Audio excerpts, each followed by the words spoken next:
Viewers and listeners, just a little bit of a message prior to the podcast with Valerie Thompson. It was a chat that I thoroughly enjoyed having with Valerie. Sadly, one of the computers, which was mine, had a bit of a glitch when we're doing the recording and basically destroyed my audio. So the audio you'll get to receive is basically all through a speaker on Valerie's end. And something that I'm very focused on is to try and put out the best possible shows with the quality of audio and video for my listeners. So I apologise for that. Secondly, thank you to everyone that's been listening to the show for, we're approaching 12 months in the next few weeks. We've got some really good guests to try and celebrate the 12 months. And the other part is everyone that's taken the time out to, screenshot the episodes that they're listening to, sharing it on their social platforms, subscribing onto YouTube, writing reviews on iTunes, all that stuff really, really helps. So yeah, keep it going and hope you're enjoying it. Any feedback that you do have to help improve the show and everything, really take it on board. And appreciate you all. Hope you enjoy the episode. And once again, apologise for the poor sound on this one. Welcome to the Talk and Chatter Experience powered by Gasoline Alley Harley Davidson. Today's guest is the world's fastest female motorcycle racer, Sturgis Hall of Fame inductee, and 8-time record holder. So many different things. Welcome, Valerie Thompson.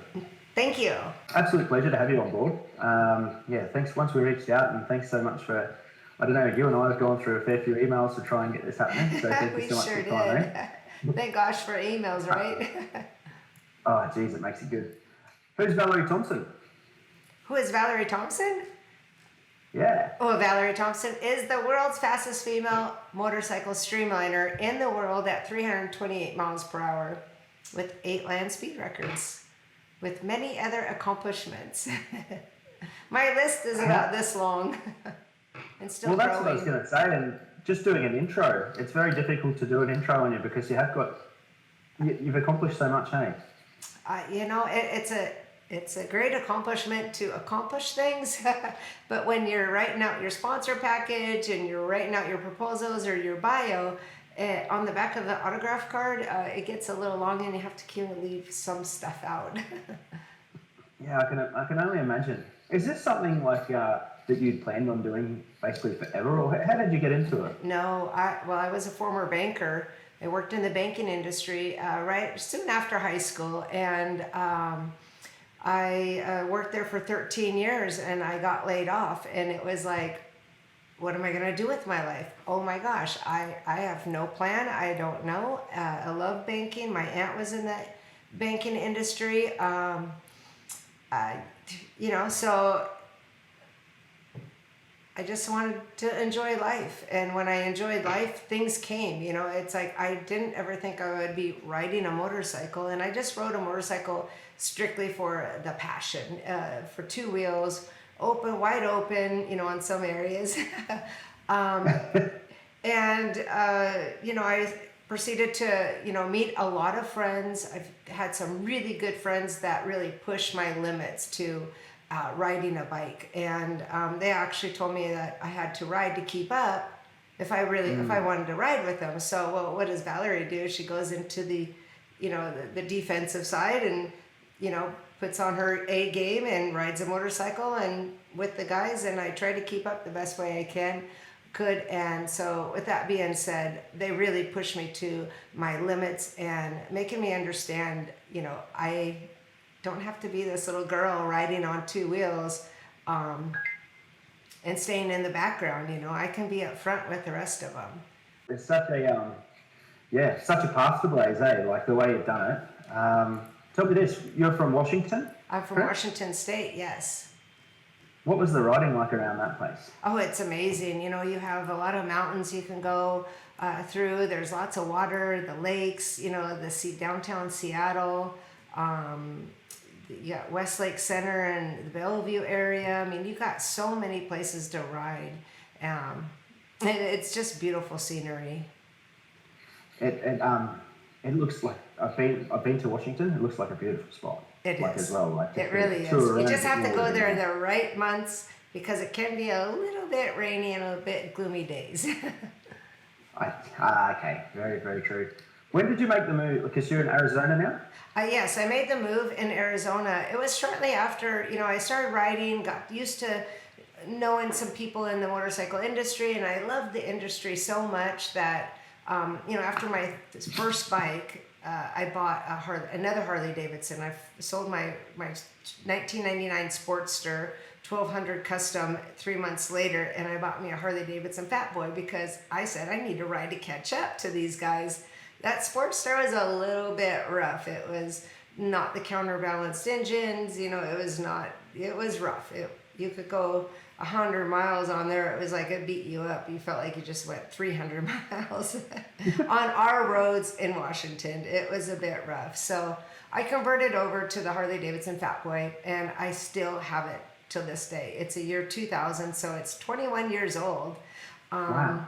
And yeah, so that's what was the startup of my career, is riding that bike and, going to all these bike events, anywhere from Sturgis to the Laughlin River Run to Daytona, and Daytona Beach for Daytona Bike Week. I went to just about every single big bike event, and I ended up in Arizona, and I said to myself, my first time, I said, if any one place I'm ever going to live, it's going to be still Arizona. And then 4 years later, here I am. Yeah. And now I'm a permanent resident since the year 2004. Wow. And I wasn't even a racer then. I was just a rider. I moved to Arizona, and I knew not one single person. I knew people come and go, but they were just my friends that lived in Washington that had a second home here in Arizona. And so what I did was I stayed at one of my friend's house in a condo, and he's like, just stay as long as you want. You need to make sure that you want to enjoy this 110-degree weather before you commit to buying a home. Well, I already had a home in Washington, so I ended up buying a condo. And really? ended up selling my house, and my friends, my family are all there. But I just fell in love with Arizona because it's such a sunshine state, and the weather is amazing. You can ride everywhere and anywhere.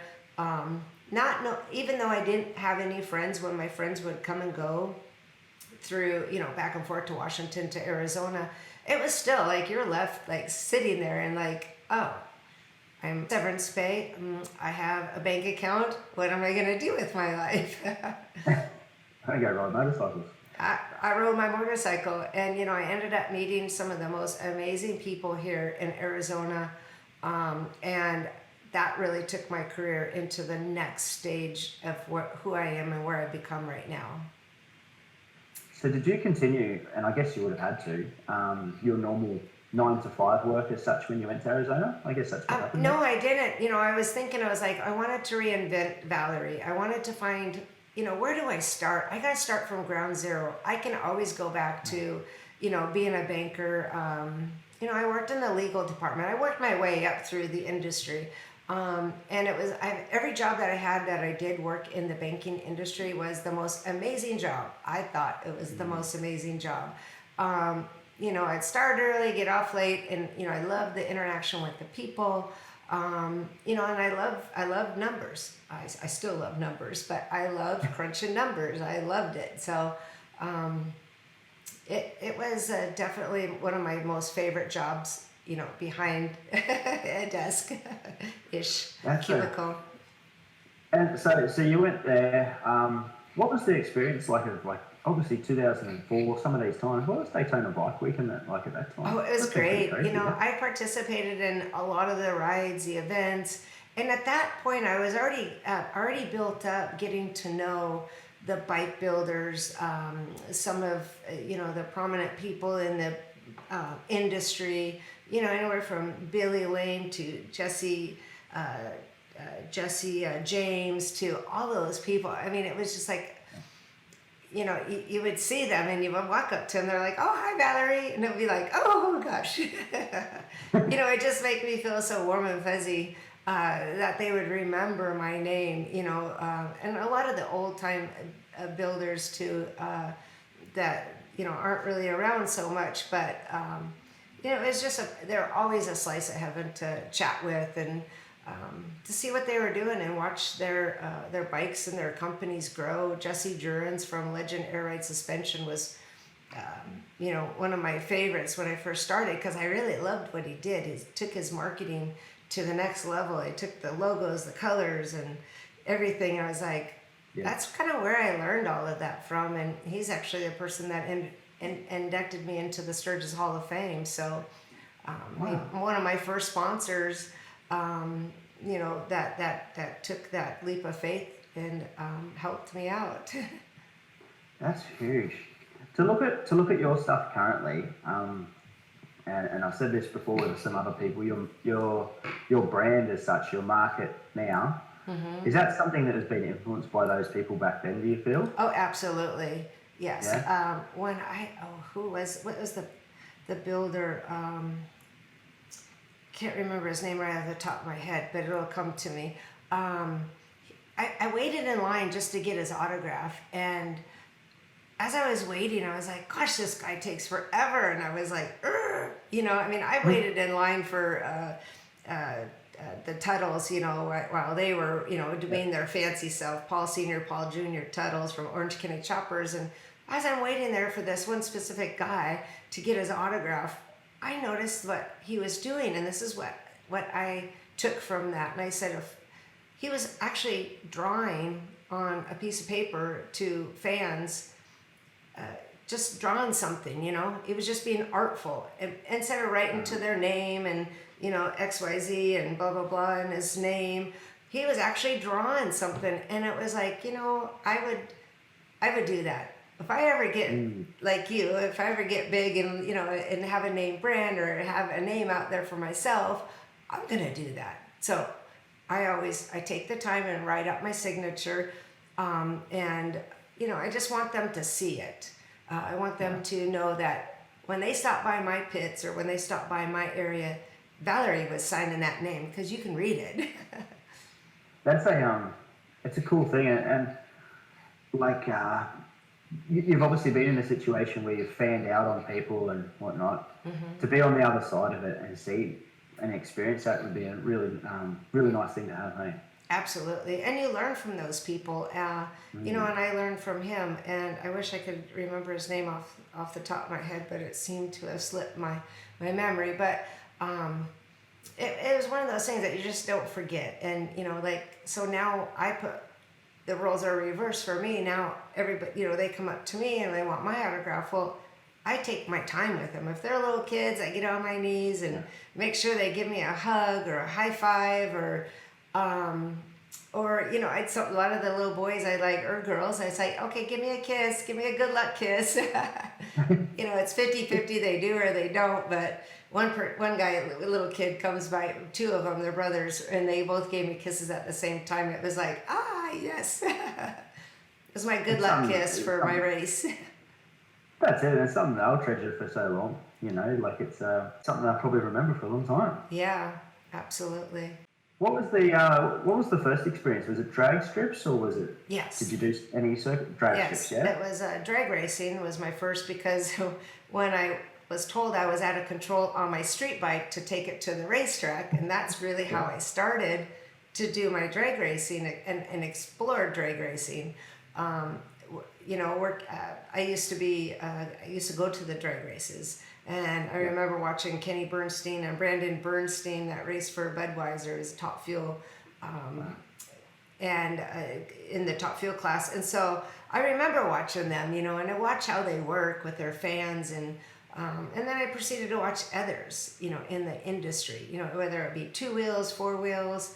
I watched it, and I always said, gosh, I'd really like to do that, but I don't know how. I don't know where to start. I don't know how to do it. But since then, it was like years before that. Then now I was told I was out of control, take it to the racetrack, and a couple of people, my friends, and we all took it to the racetrack a couple months later, and I never left. Wow. What was that first racetrack? Where was that at? Was that in Arizona? Yeah, it was in Arizona. Yep. And it was at a drag strip. It was at Surprise, one of the racetracks there, or it was at Firebird Raceway which is kind of going away. It's not going to be there anymore. They're tearing it down. That happens everywhere, Yeah, I know. What were you on at that stage? Was that one of your Harleys? That was on my Fat Boy, yes. It was my Fat Boy. I learned how to drag race on my Fat Boy on the racetrack. Yes. That's pretty damn cool. And then when my friends, they owned a shop, and it was called Custom Performance, and Nick Trask and Charlie Mitchell.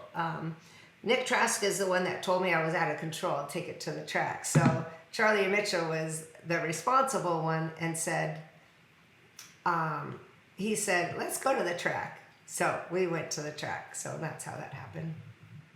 Wow. When did you get turned on to salt racing? Well, I got turned on to salt racing from my sponsor, Jesse Jurens from Legendary Ride Suspension. He's wanted me to ride he invited me to come to the Salt Flats in 2005. 2004. And so when I was so deathly afraid to go to the Bonneville Salt Flats. I had no idea what the Salt Flats was. All I knew it was like being in Washington, it was, it's going to be, it looks like ice. If I turn the wrong way on a motorcycle, I'm going to slip right over. I'm going to pinch a tent on my motorcycle.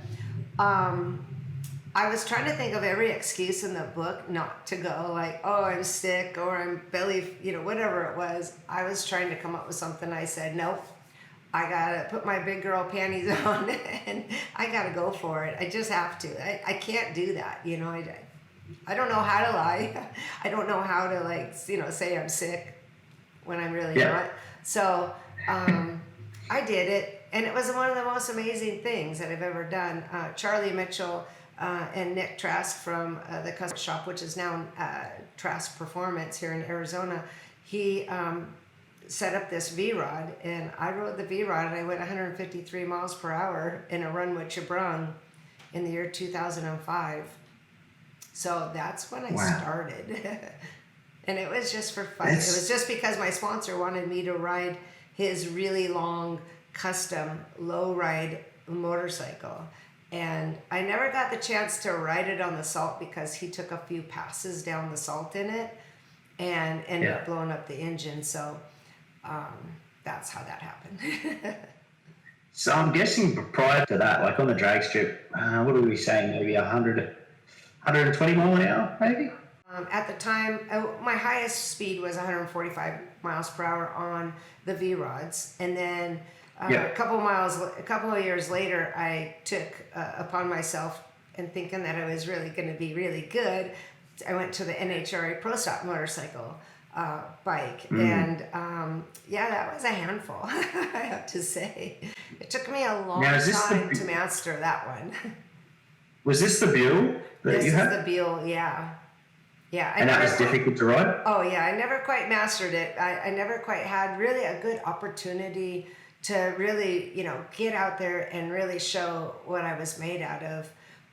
Because I didn't have a sponsor that was that big enough. Because once you go to the NHRA, that's big. There's some big coin there, hey? Yes. And I, unfortunately, when I was out there trying to make my debut, I had this large sponsor and everything was going great. And then all of a sudden, the economy just took a big, huge downward spiral tank. And I lost all my sponsors except for some miscellaneous ones that hung on.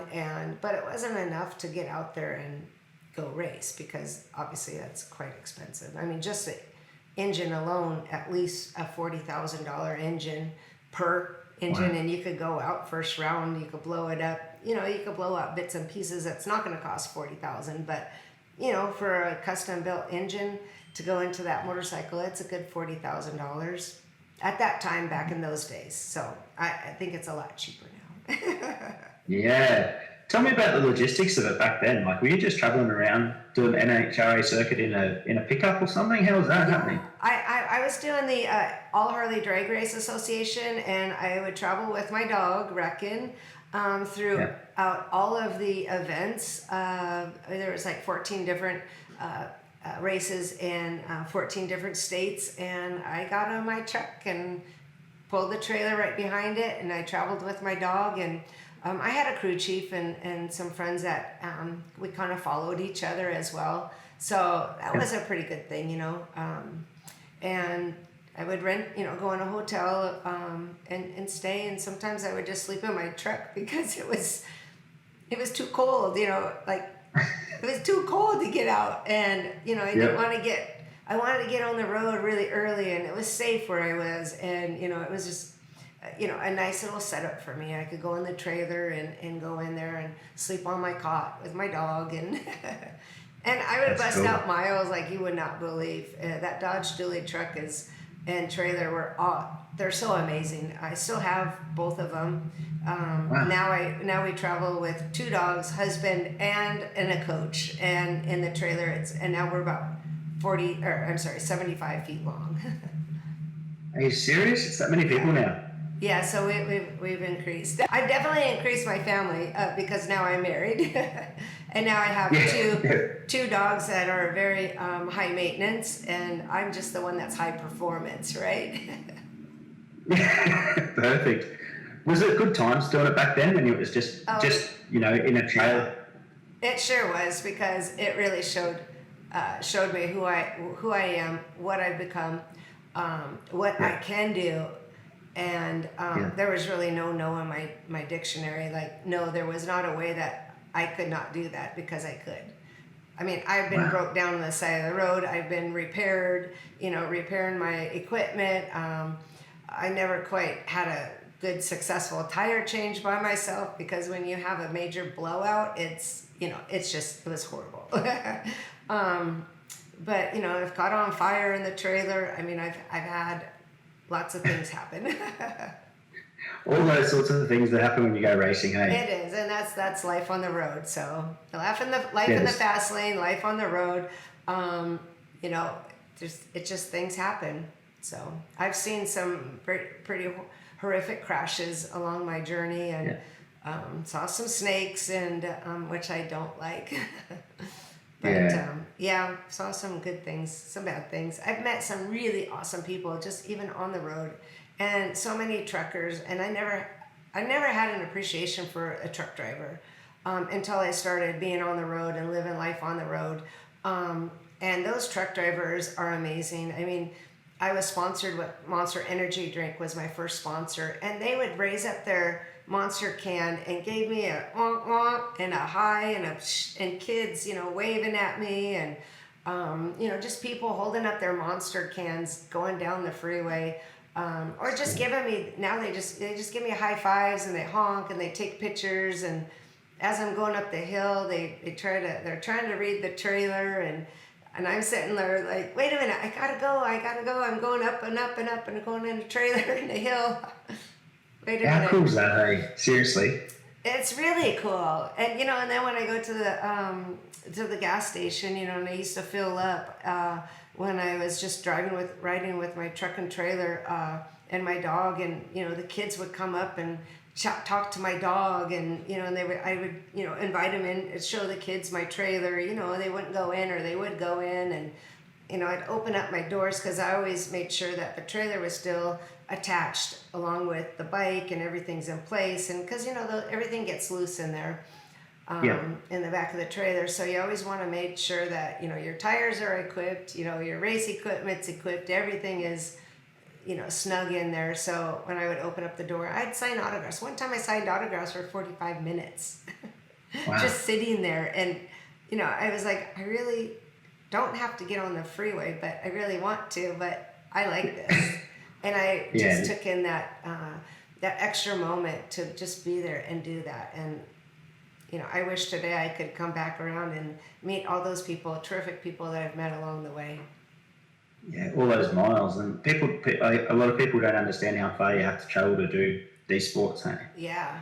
And the pains and you know, the things that go wrong and the things that go right, you know, it's a handful of things of right and wrong, but, you know, it does take an army to, you know, be a team owner and to do the things that, you know, we do behind closed doors as well.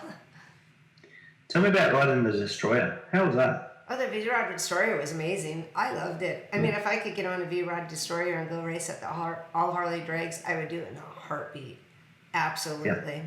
I mean, in my That was an enjoyable time. Yeah, in my second year of racing, back in 2007, I came third in the national points.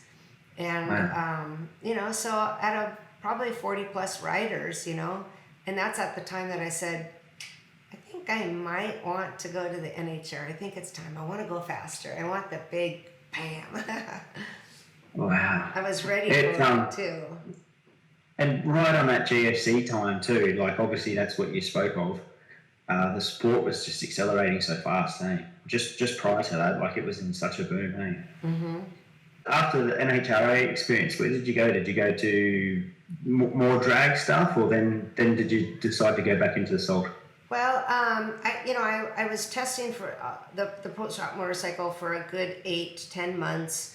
And when I started to do really well, then I asked my crew chief, Jim, and I said, I went 7 seconds in the quarter mile, 7:06 in the quarter mile at 192 miles per hour, I think it was. And I said, is it time yet?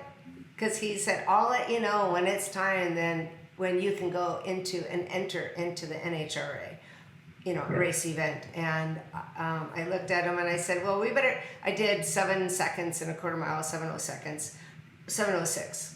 And I said, I better do that again. I don't think that was right. So I did 7.09 seconds. Wow. And I go, I guess I did do it right. I guess the ticket wasn't lying because, that ticket tells you everything. I just thought maybe it was an error. Yeah. I said, can we do that again? And so it certainly did. And I said, okay, do you think I'm ready? And he said, absolutely. I think you got it. But we went there just to get our feet wet.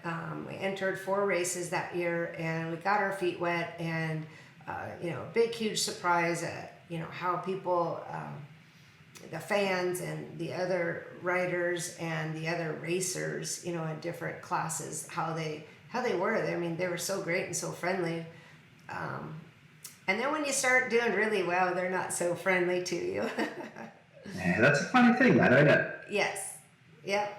When I first, was testing and I'd see some of my fellow pro-stop motorcycle racers and I'd be like, I go to the events, without my bike, without anything. I just show up, with some racers and some people of my former racers that I raced with. And we would go to the tracks and they're like, Valerie, when are you going to get out here? I thought, they were going to welcome me with open arms and it wasn't like that. Karen Stouffer was the only one that came up to me and really welcomed me. Her and her husband, Gary, were the only ones that welcomed me to be there. But everybody kept saying, when are you going to come? When are you going to come? Can't wait to see it here. Can't wait to see it here. Well, I get out there and nobody says nothing, Isn't human nature a terrible thing? Yes. Like that's just how we're sort of programmed. Yeah. When I was doing some road racing, I had a gentleman that was a very, very close friend, right? And I followed him around racing for a few years and I was never faster, but the day I was faster, everything changed, on that day. And it's like, what does it have to be like this? I've followed you for 2 years trying to beat you. And I get faster for one day and it just disappears. Right. And, I was no threat to nobody, I was just out there trying to get my feet wet, just, I was treating it as, a race event, and I wanted us to do real well, but it's more for getting used to the lay of the land, because if I'm going to go and do 17 races, I better know what I'm in it for, and so just getting my feet wet was a great experience. I wish I could have continued, many more race events, but I ended up coming into the last 4 races of the season, so and at that time at the end of the year I was like, yes, I got me a sponsor, but then that soon quickly went right away. Such a poor time for those sorts of sports. As soon as that happened, it just dried up. Yes, went poof. But reinvent yourself is so amazing as well. So to me, I said, my husband and I were thinking about, I was thinking about going back. I got me another bike. Yeah. Since then I had been away from drag racing for about 5 years, for a good 4 years, 5 years. And I tried to acclimate myself back into the world of NHRA. And I just didn't do good. There's a lot of things that were wrong that I was doing, and it was all because of me. It wasn't because of the bike. Wow. It wasn't because of the mechanics. It wasn't anything. But I just wasn't literally strong enough anymore to ride it, I didn't work out as much do my workout training regimen. I didn't do that very well. I just did enough to keep me going, but I didn't do enough to keep me like a Hercules woman. Because you gotta be, you have to be.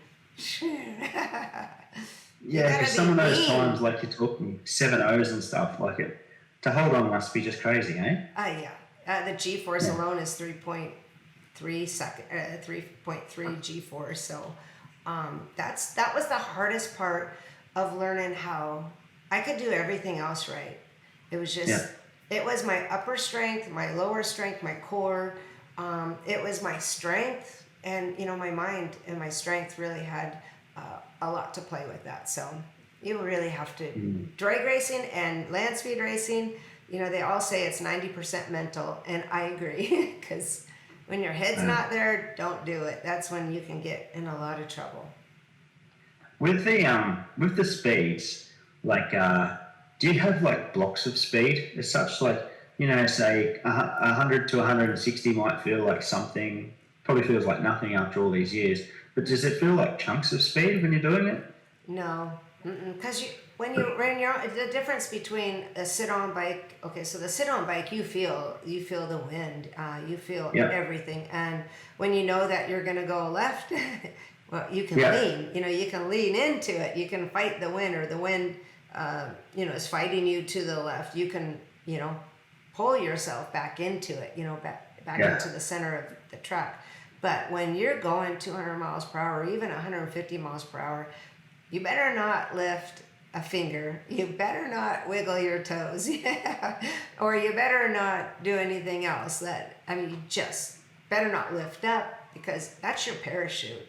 When you're on a sit-on bike, it's literally a parachute, and that's what actually I had to use to actually stop me. When I got to a certain speed, I could get up slowly, and then use that for a parachute to kind of slow down the bike a little bit easier, and being gentle on the clutch and on the engine. Crazy. When now I'm in the Streamliner, I feel no wind. Like, I had to throw, Dennis Manning says, whatever you know about riding a motorcycle, throw it out the door.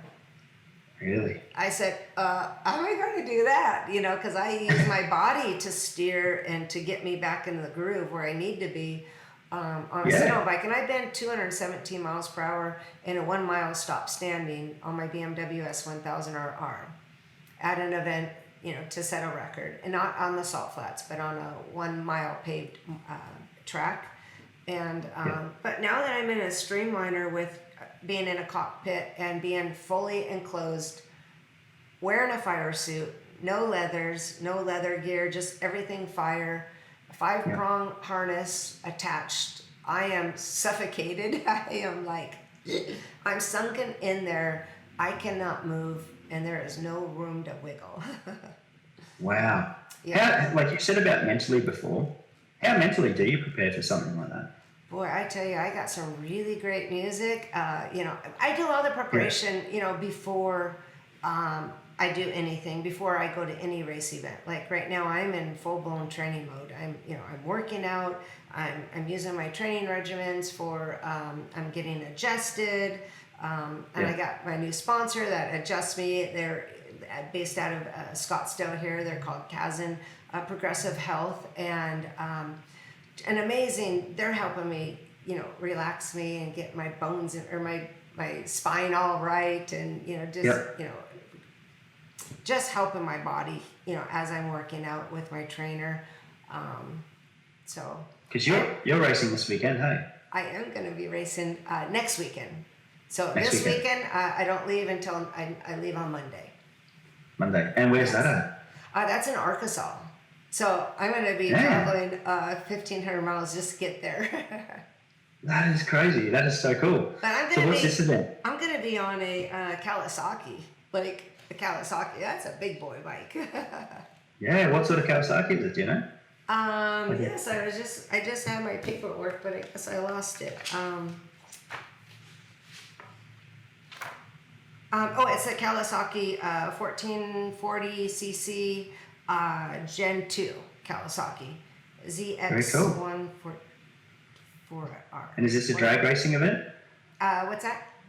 Is this a drag racing? Oh, or no, a it's not a drag thing, racing. No, not a drag racing event. It is a 1 mile event. It's called the Arkansas Mile, and it's in a little town called Blytheville, and it's on a airport. So they close it all down, and well, they don't close it all down, but they have it made for a track. They do the measurements, across and down, and put the timing lights down, and they call it an event. So it's a great event. They run it really well. That's really cool. Yeah. 1 mile, like that's 1.6 kilometers for Australia. So what sort of speeds can you do in a mile on? Like obviously there's the S1000 was 217 miles an hour. Is that pretty current still? Yes, that's pretty current.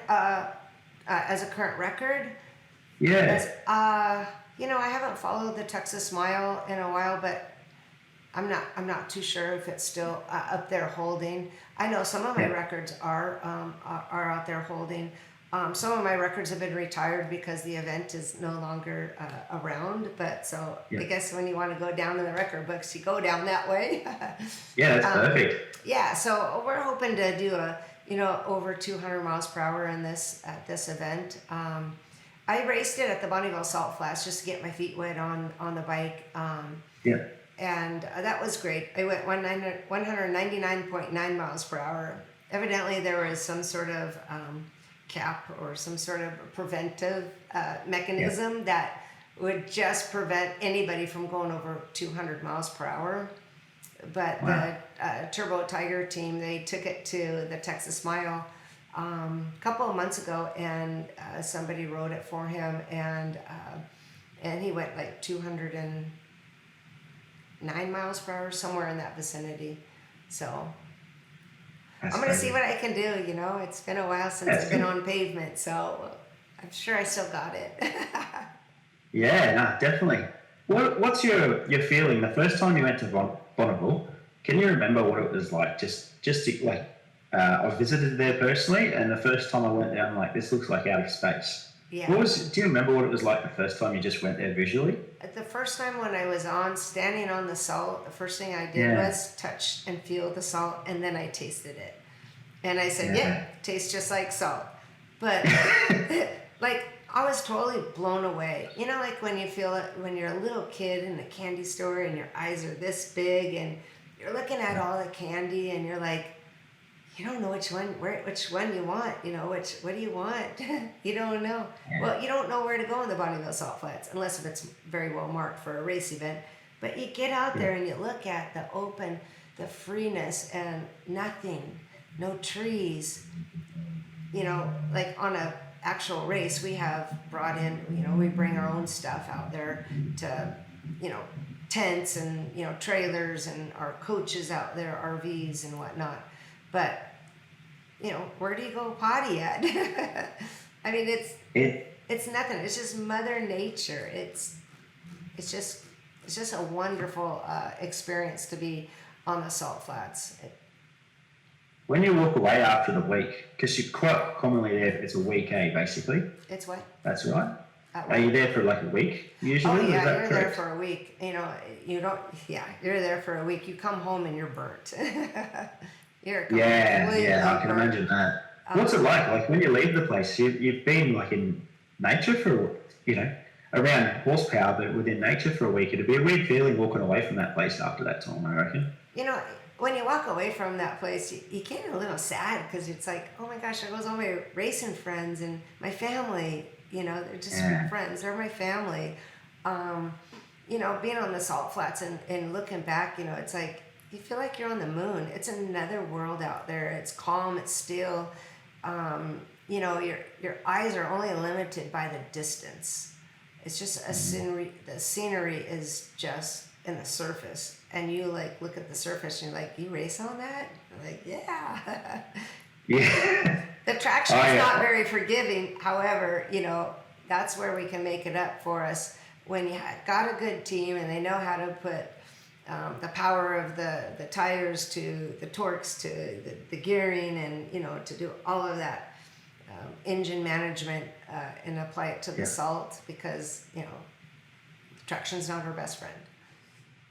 And I'm guessing over the time, since you first started it too, your the technology's increased so much, like you're saying, engine management and stuff like that.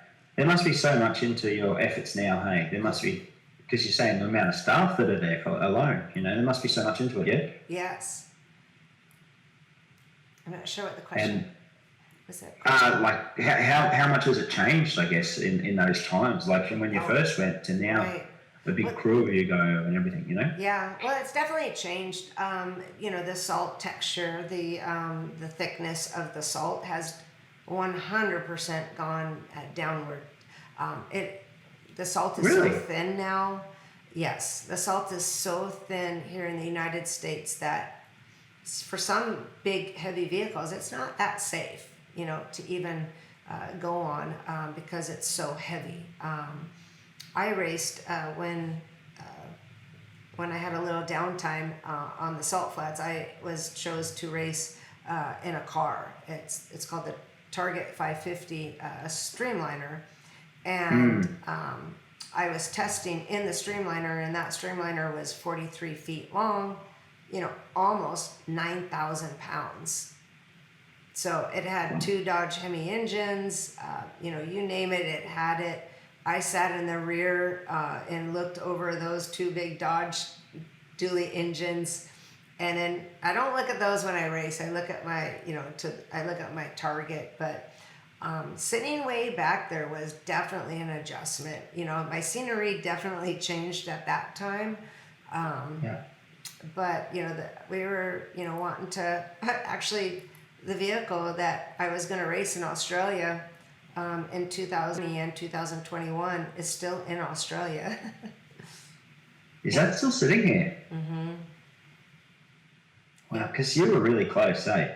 Like it was days or something out before you were going to come. The first year when the COVID struck at 2020, day before we were getting ready to get on that plane. And let me just remind you how many months it takes to prepare to go there. You know, you got your team uniforms, your autograph cards, you got your gear, you got your, you know, make sure that you have extra gear for your own self. You know, my fire suits, you know, my helmet, clicks, this, that, the other. You know, you have to think of every nook and cranny, and not to mention you got to bring things because you're in the outback. And I was going to stay in this little 1-bedroom room that only had a bed and an end table.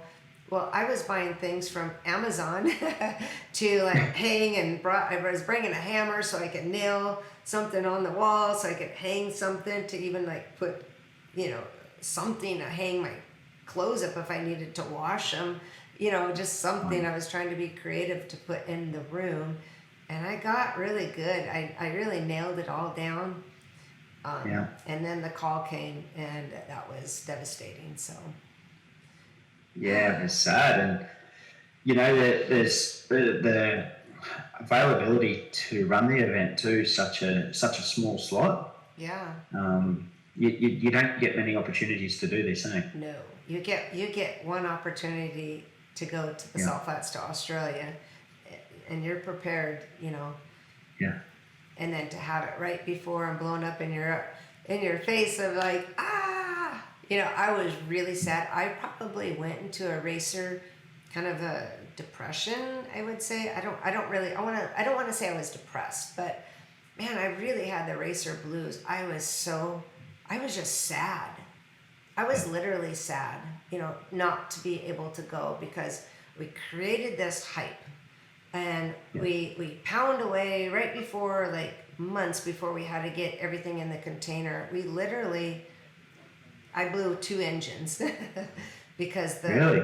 Because when I was testing at one of the events prior to it going into the container, 2 engines blew up. I was porpoising down the track, and because the track is, it was prepared, but it's just not enough for that car to go down that racetrack. It just didn't have a good track. There was no traction for it. And it was so heavy, and it made it porpoise. So when the RPMs go up and it hits the rev limiter, and you can imagine what it would do to two Dodge Hemi engines. And those guys slaved away and worked day and night to get those engines done right and to get everything packed. And not only do you have to get things packed, but I mean, think about the carnade, list that you have to provide. You have to provide in that container everything that you need, and what ifs everything you need, the what ifs type stuff. You can't bring fuel, you can't have aerosol cans, you can't have air in your tires. There's so many technical things that you can and you can't have. So there's a lot that goes into it. Now I can see when Australia racers come to the United States, what they go through. I mean, I had no idea. For sure. Like it's, and a lot of them do. Like the Bonneville, the opportunity to race it is such a thing. It's like a bucket list for so many people. Yeah. People travel all around the world, obviously, to try and race over there. It's such a huge thing, Yeah. Well, ask Burt Monroe. He was one of those. Yeah. His story is pretty cool, hey? It sure is. Actually I think really I watched that show probably 12, 13 times. Yeah, always keep picking up. You pick up on so much stuff, and if any of your viewers want to know if I peed on my lemon tree, well, I don't. I'm not Burt Monroe. It seemed to work for him though. It seemed to work for him.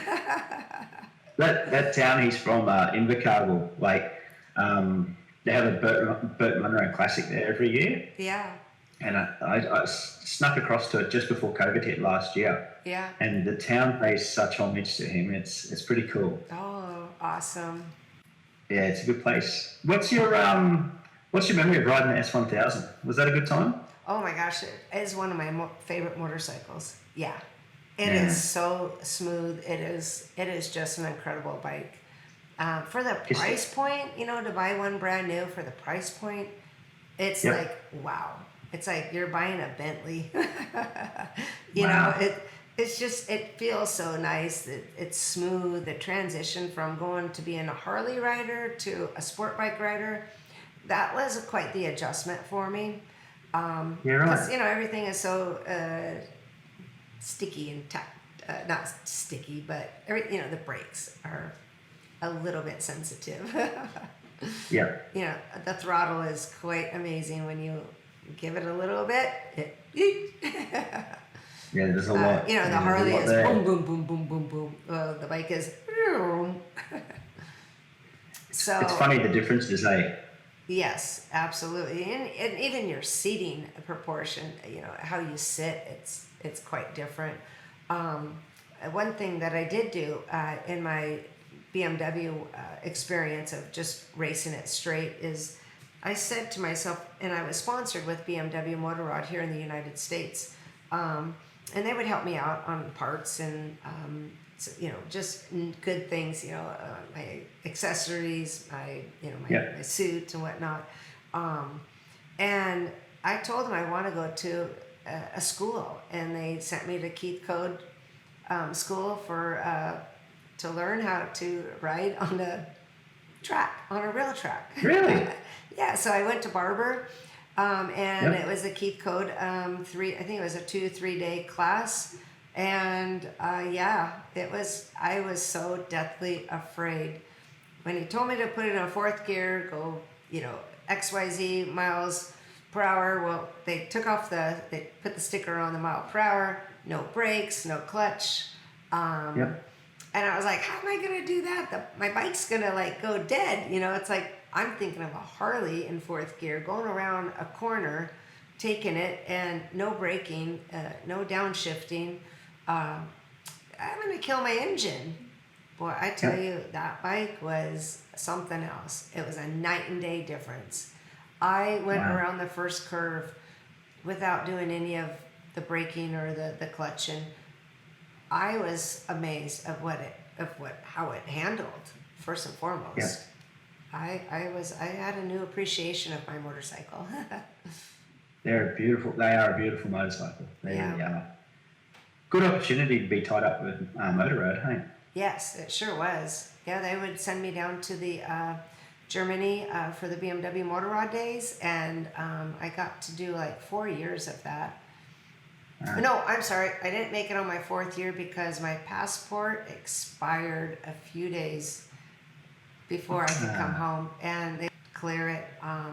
My passport was not expired, but it was expired because I had to have it renewed like 6 months, 3 months before it expired. And I was getting married. We go in July, and I was getting married in October.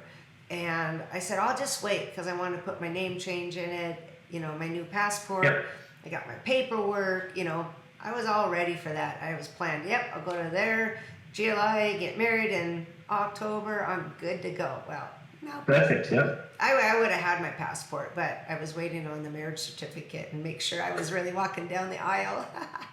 That's frustrating, hey? Don't tell my husband that. You missed out on the 4th year. Tell me this, did you, you went to Laguna Seca a few years ago for the superbike? Yes. Would that be right? Uh-huh, yeah. Was that something to do with Motul or something? No, that was with the Akropovich, one of my other sponsors. Was it? Yeah. They're my favorite exhaust system. I see it on a car, I see it on a bike, and I go, whoo, whoo. I can hear that noise. It is beautiful. And when I did go out to the BMW Motorola, I did go to Slovenia to the Akropovich, headquarters.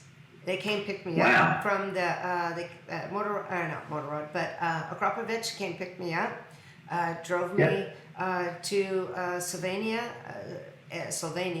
and I think Slovenia, so I got to stay there and see some what was going on behind closed doors at not on the racing stuff. I didn't get to see the good stuff, but. That's cool. What an good experience. Stuff to even enjoy. I mean, my experience was so awesome. Like looking at things like that, did you think, obviously, and you left a comment on one of my videos the other week about a similar background to Brent, but looking at that, did you ever think that from being a banker to going to the Akropovich factory and Motorrad in Germany, that's a huge change, eh?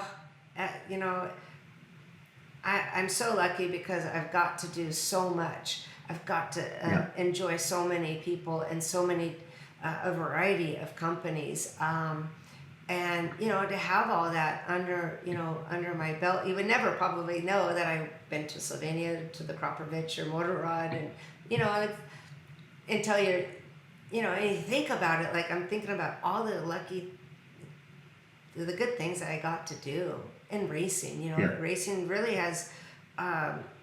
Taken my own personal mindset, into wanting to do more and more and be bigger and better and faster. Faster. When those two Hemis blew up, what's that? Did you see it happen? Oh, I didn't see it happen, but I felt something. All I felt was a big little poof, and it was quiet. Yep. And I knew immediately that I gotta shut off the fuel. I gotta shut her down. So. Yeah. Being that Streamliner, is that scarier than a bike? No. Well, I will say converting over from 2 wheels to 4 wheels was an experience of a lifetime. That's probably the best car besides a Bentley that I've ever drove. Because you're a Bentley fan, hey? It was amazing. I mean, the speed that you can get from that. The world record for that class was 417 miles per hour. Damn, that's fast. It's over 600 k's an hour. It's fast. And is that the plan? That was the plan for that machine? That was the plan for 2020 and the plan for 2021, yes. So I don't know where we sit with it all right now, and a lot of things are up in the air, and to see, are we going to get the car back? Are we going to leave it there? The owner has to make that decision. So, and he's based in Oregon, so when I get the green light, wherever I need to go, I'll be there. Yeah, I wanted to be the fastest. I I wanted to be in the 400 mile per hour club. I told my husband I retire at 200, and then I said 3, and now I say 4, and he's like, yeah, right. I go, I really don't want to go any faster than what I need to. Wow. What's your fastest now? What is it, 300 and? 323. 323 miles per hour is my fastest, and 363 miles per hour is with the crash. Yeah. Tell me about that. What happened there? Well, I was on a really good run. It felt great. The bike, started picking up speed, and then I could feel the transformation of the racetrack being smooth. And I said, this is going to be a good ride. Like you can talk to yourself. I mean, I don't know if other racers talk to themselves, and Sure. I have to tell myself to breathe and, breathe and, I just, calm down. I just talk to myself from time to time. Yeah. And I said to myself, it's going to be a good ride. It was so smooth. It was just crystal smooth. And next thing you know it, I felt something, and I was starting to lean over. And once you go that way, at that speed, you take your hands off the controls and just keep them close to your body because you're going down. Wow. Yeah, you can't lean into the bike to go to the side. You don't feel the wind first and foremost. You use your peripheral, to see when you're going through the flags that fast. But you use your vision to make sure you're straight by the horizon. And so that's how you balance that motorcycle.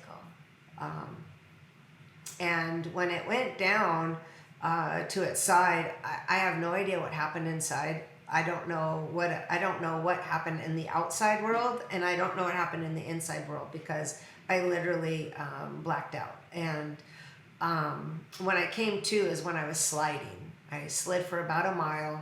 I don't know what part of that mile that I slid in that I woke up. I just remember I said, if I can wiggle my body, my toes, my hands, if I can wiggle things, I think I'm all right. I mean, my main goal was to get out of that motorcycle so it didn't catch me on fire, even though I have a fire suit, but that's only, 20-minute fire suit or less. Yep.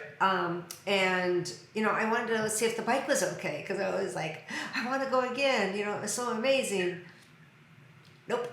I couldn't get out. I literally, I could have got out, but I just sat there and I said, I think I'm going to wait for the paramedics and the fire people to come before I do anything crazy. This is not my realm. I don't know what's going on. Wow. Because then I had to come really to life,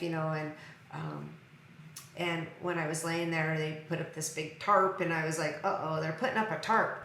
And I'm still laying here. Well, they were putting up the tarp so people couldn't see, and it kept my privacy. But I thought that was something wrong with me. I thought, am I bleeding? I don't feel anything, but how do I know if I'm bleeding or not? Because I don't feel anything.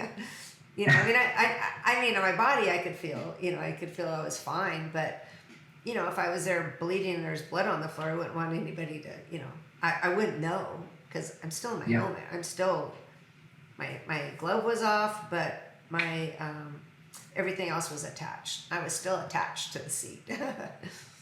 Wow. So when you're on that bike, are you strapped to that as well? Well, I'm strapped in, and it has this configuration to the back of the bike to where the back of the engine, where the engine in the back is. They kind of have some apparatus back there. So, it's pretty secure. You ain't getting out. If they threw away the key, you're not getting out. I just can't believe it. I've seen that, and I just can't imagine. You slid for a mile. Yeah, right. That's a long way. yeah, that's a long time. I mean, just even to be in a race and go, like, not only do I go 300 miles per hour in just 1 mile, I'm up to speed, with 300 miles per hour. It takes me literally 5-6, well, I'm 5-6 miles at 300 miles per hour, holding it, and hoping that it goes faster. So, at 300 miles per hour, holding the throttle and keeping, check within your balancing and keeping the bike upright for, 5-6 miles, and then to slow down, that's big. Just That's alone, huge, my first gear is 190 miles per hour. I have 4 gears, Really? so first gear is 190, second is 285, third gear is about 325, and fourth gear is anything over 350-ish. Jeez. In a good run, to maximize those RPMs and to maximize to go over 375 miles per hour. So tell me what happens. Like, you obviously get to the end, like traditionally this is how it should work. Right. Then you stop, refuel, turn around. Obviously you got to do both ways to get the record. A record. Yes. Yeah. So is that what happens? Your team comes up, and is that what happens? Yep. The team comes up and brings up the trailer, because we're a pits on wheels, and we go wherever we go. The trailer goes, and that's where the bike goes. And because there's certain procedures that we need to take and need to do, and how we pick up the bike. We use a crane that hangs off to the side of the trailer, and it lifts up and puts the bike up on top of this little dolly, and then we get to wheel it in. So we have 2 hours to turn around, go through the measured mile of the timing in order to seal the deal for the record. And then they take the average speed, and that's how you get your record. That's cool. It's really cool. Yeah. So your vision is literally the the horizon is how you prove that you're not on a lead, like a degree or 2 degrees or whatever. Eh? Correct. I mean, you can see it, it's pretty visual to know, but, when you're paying attention to your horizon and you're paying attention to your gears, when to shift, there's a lot that goes on, and it doesn't seem like it, but you do one thing at a time, and you do it nice and smooth. No drastic changes, no looks, no rounds. You don't care you don't need to know what's going on the side. All you need to know is, I'm in 3rd mile, I'm in the 4th mile, I'm in the 5th mile, I'm at the 6th mile, I'm exiting mile 7, and I get to slow down, pull the parachute. Yeah. And then the second set of parachute comes down at a lower speed, and so at a lower speed I pull the parachute. I pulled the parachute my second time at 200 miles per hour, and the parachutes went boink. It's so funny that you call that the slower speed. You're talking about 200 miles an hour. I know. That's so fast. Yeah. What's the other plans? Like, what other racing you got? What other stuff do you plan to do? Have you got any other things you'd like to break, or what is it? Well, I do. I have a couple of things. Obviously we want to get back out there in the Bub 7 motorcycle Streamliner.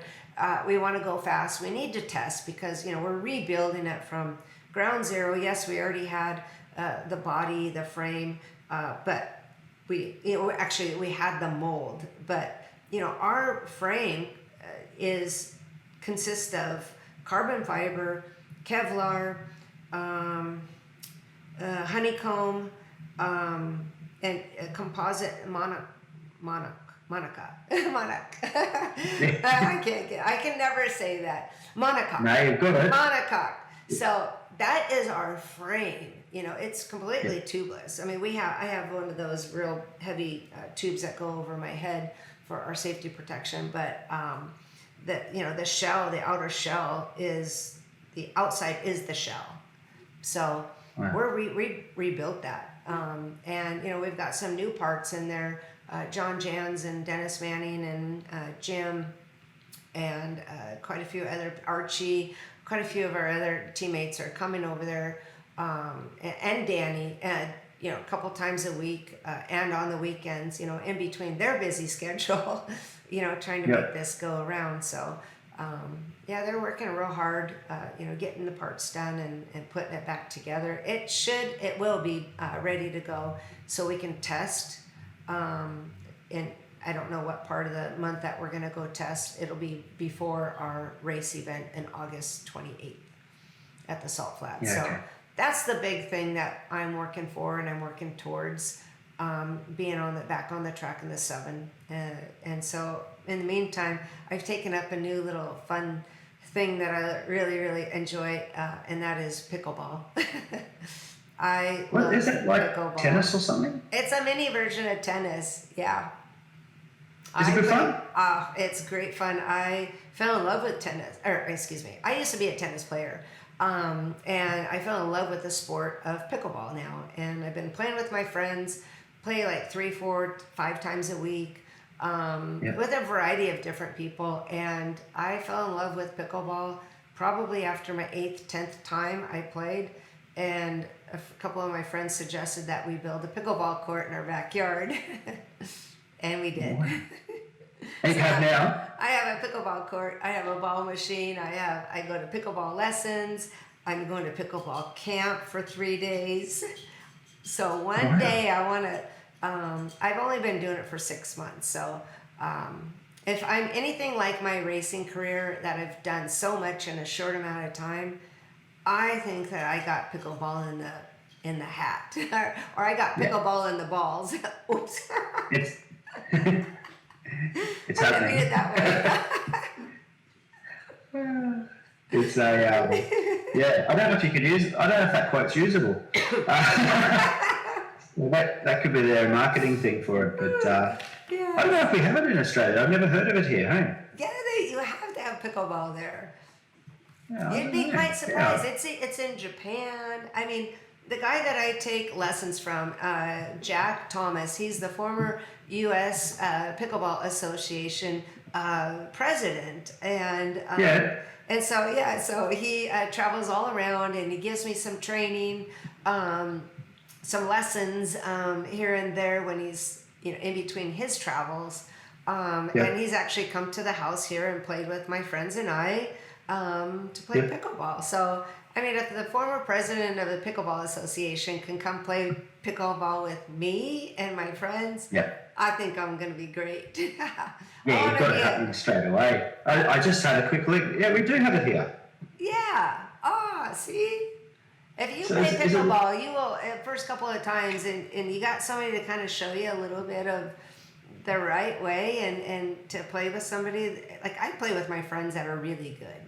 And it really helps because, it's like the pickleball started out like my motorcycle career started out, or even my passion for riding on a motorcycle. When I got invited to go, I had to, ride to keep up with friends and the guys. And, now I'm invited to play pickleball with all these great, amazing pickleball players, which are my friends. And now it's like, I got to keep up with them now. They're way advanced. They've been playing for a bit way longer than I ever have. So I've come a long ways in a short time. And so just trying to be a champ on the racetrack, and I'm trying to be a champ on the pickleball court one of these days. Perfect. It's good, and it's good to have things outside of engines and stuff too, isn't it? Sometimes. I need a backup career, so pickleball, here I come. Make room for me, because I'm coming in Well, fast. I mean, pickleball is so fast, and it's one of the fastest growing sports in America, and probably in the world. It's just an amazing sport. It's quick, you're on your toes, and that's one of my training regimens that I actively use to train with for doing my cardio. I set my pickleball watch, I burn those calories. I get a lot of feet steps in it, and it keeps me on my toes and my wrist, controlling the paddle back and forth, and I'm using my brain. It's like, I got 10 things to do in the cockpit. Well, on the pickleball court, I got 15 things I got to worry about. I can't go over this line. I can't do this. I can't do that. I have to hit the ball here. Can't go over this line. It's like, can't step in the kitchen. Can't do that. It's, one of those things that your brain has to actively work 100%.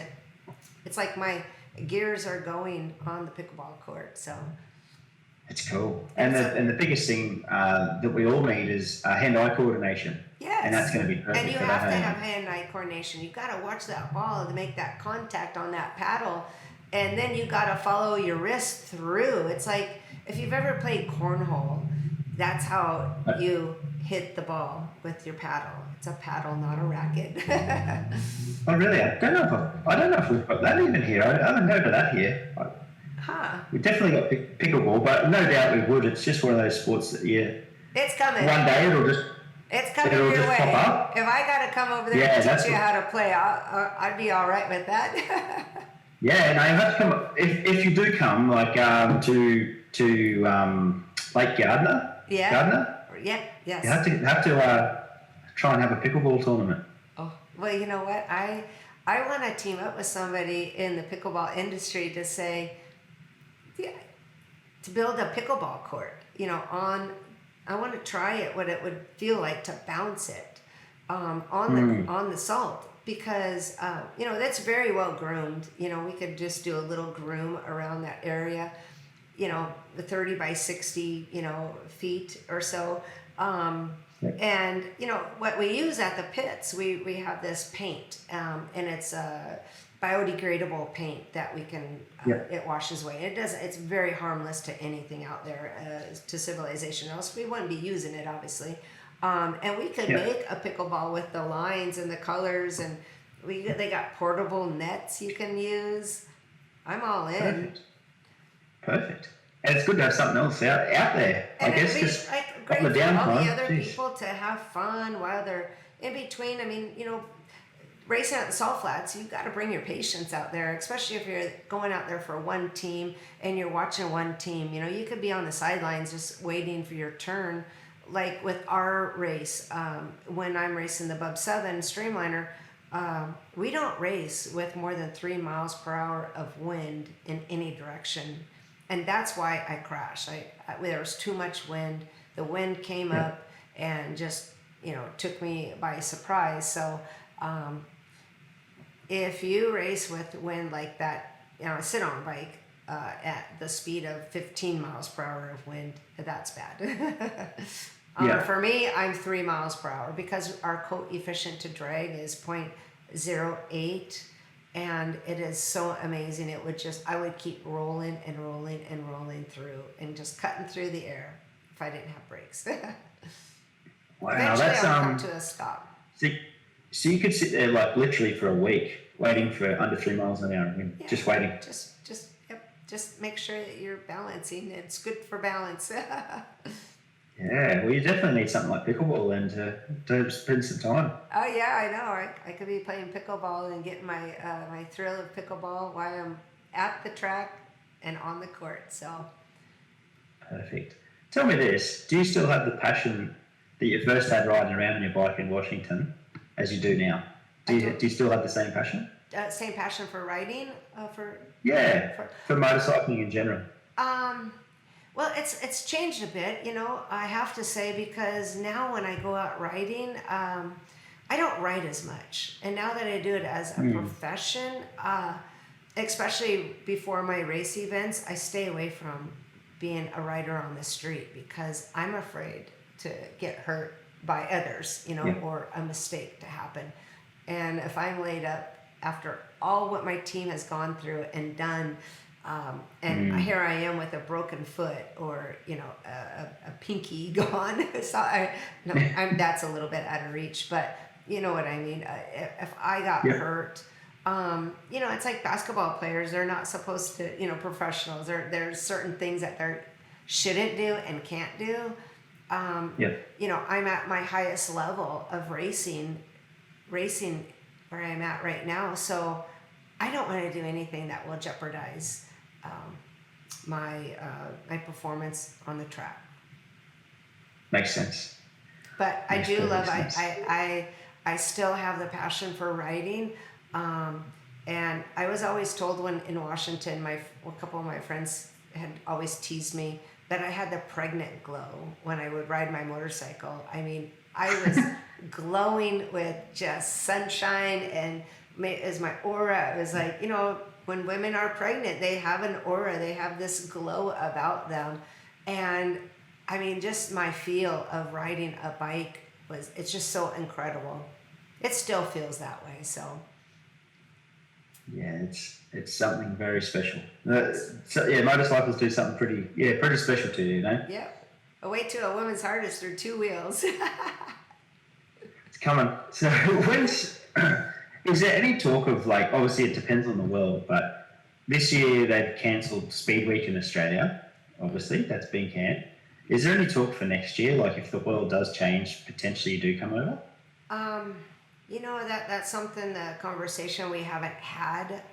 It really depends on how we as the motorcycle team, how we perform here before we can go again.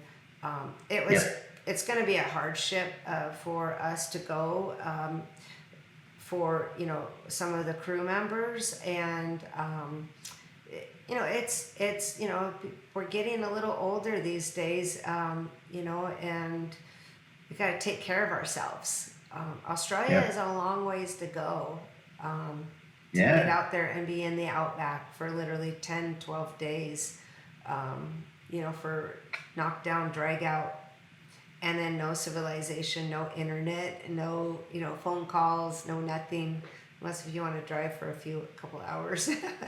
But you know, we'll see what we can do. We really want to break the world record here in the United States first and foremost.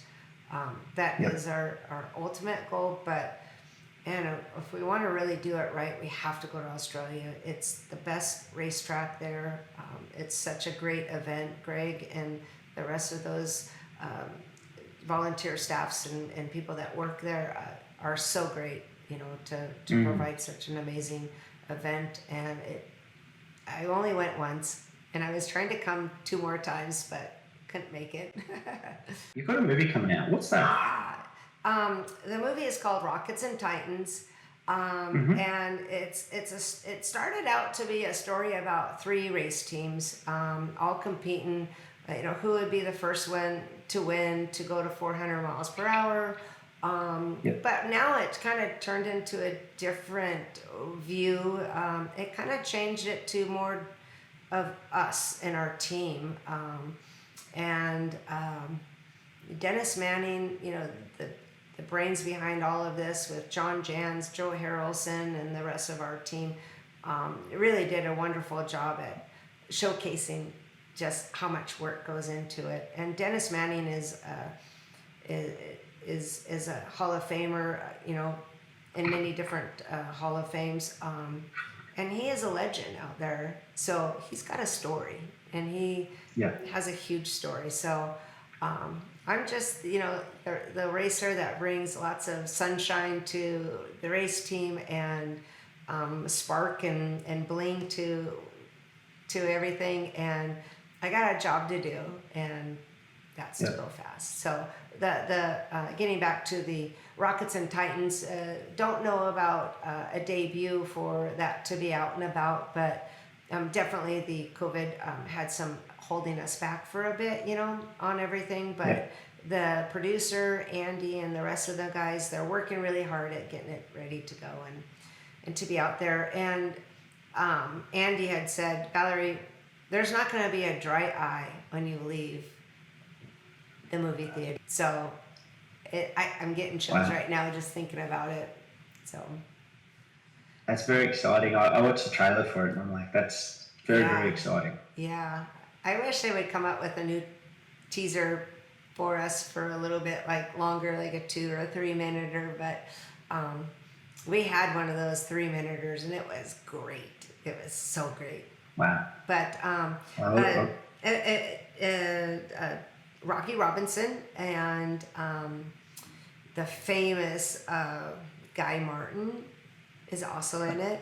Of course, Rocky Robinson, because he's the world title holder. He's the fastest man, period. So he's an amazing rider, very talented. And so, you know, he's trying to go back out there and go 400 and keep his record. He wants his record. He doesn't want anybody to have it. And I don't blame him.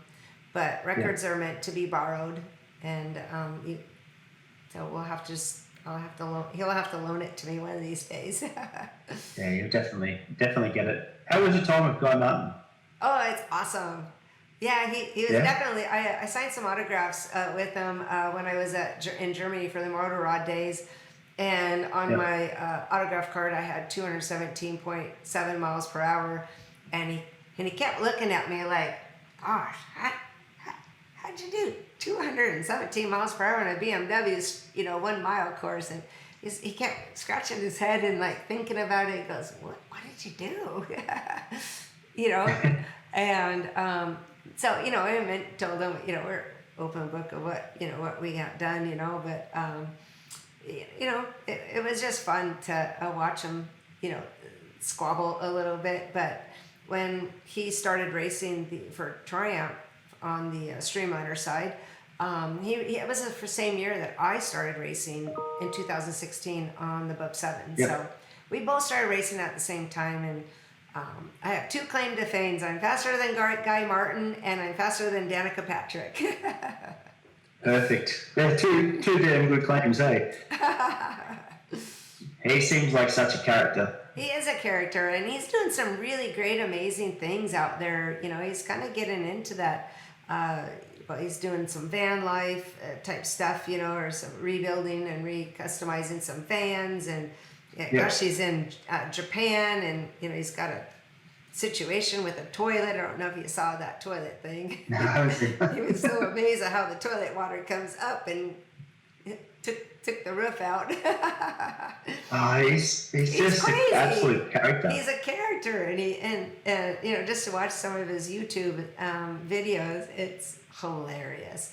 And for me, being here in the United States, his voice, how it carries, and sometimes it's a little difficult to like pay attention to, you or just anyone that from Australia, anybody that talks from, it's different, But when we hear his voice, I hear his voice, I just get a giggle out of it anyways. Like I get a giggle out of yours.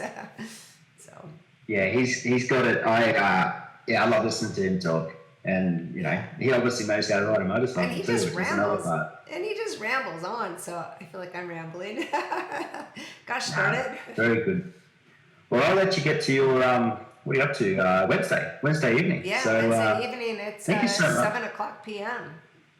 What time is it? 7 o'clock my time. 7 p.m. Okay. Yeah. No worries. Well, thank you so much for obviously all the emails. You've downloaded Google Chrome. We've gone through all this. I know. Thanks so much for doing all that stuff. I truly appreciate it. Absolutely. And make sure everybody, you go to my website, ValerieThompsonRacing.com, and follow my social media.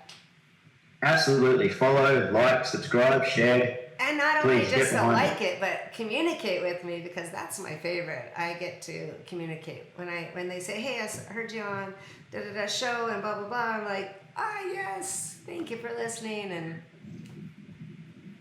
it's such a good thing that the social side of it is awesome with the world now. You can do this stuff. So thank you so much, and I'll see you later. Alrighty, thank you so much. Have a great evening.